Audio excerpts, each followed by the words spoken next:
Learn French चॅनलमध्ये आपले स्वागत आहे। आपण लास्ट लेसनमध्ये आपण बघितलं आपण 10th स्टँडर्डचं 10वीच्या सिलेबसमधलं चॅप्टर नंबर 6 शाकुन सेगुत म्हणजे प्रत्येकाला त्याची स्वतःची वेगळी आवड असते। त्या चॅप्टरबद्दल आपण शिकलो, त्याची लिंक मी डिस्क्रिप्शनमध्ये देत आहे। तर त्या चॅप्टरमध्ये काय होतं, पॉलिन नावाची एक मुलगी आहे, ती तिच्या आजी आजोबांकडे गेलेली आहे आणि त्यांच्या आजी आजोबांच्या हॉबीज बद्दल, आवडबद्दल त्या चॅप्टर मध्ये सांगितलेलं आहे।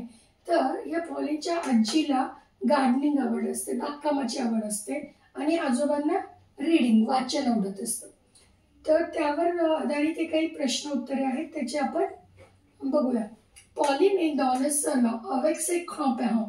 पॉलिन हॉल मध्ये आहे विथ ग्रँडपॅरेंट्स, तिच्या आजी आजोबांबरोबर हॉल मध्ये आहे। Tell me answer. No, Pauline est dans le jardin avec sa grand-mère। Pauline garden मध्ये आहे तिच्या आजी बरोबर। So first answer is wrong. So it is 4. It is Pauline est dans le jardin is correct answer.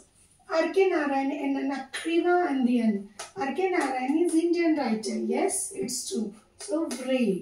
La grand-mère de Pauline arrose les plantes means पॉलिनची आजी प्लांटला झाडांना पाणी देत आहे। वे का कारण because she likes gardening. La mère aime faire le jardinage because la grand-mère आजीला gardening बागकामाची आवड आहे।